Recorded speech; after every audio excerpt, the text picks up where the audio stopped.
సమయం 6:30 గంటలు కావస్తుంది. ప్రాంతీయ వార్తలు వింటారు.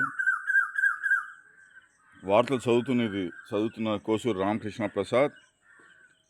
సో ఋతుపవనాలు బయలుదేరిని. సో కాలు జారేదట వర్షం కురిసింది. సో రైతులందరూ వాళ్ళ పొలాలు పట్టి వాళ్ళు పంటలు వేసుకోవచ్చు. అదే రకరకాల పంటలు వేసుకోవచ్చు వాళ్ళు. సో ఈ 2-3 రోజుల్లో ఇదే కొనసాగుతూ ఉంటుంది. సో రైతులందరికీ శుభవార్త ఇది.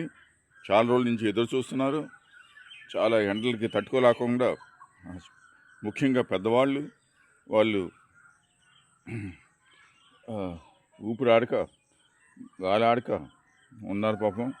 సో ఇది మంచి శుభవార్త అందరికీ, ప్రజలందరికీ. సో ఇది ఇంతటితో వార్తలు సమాప్తం.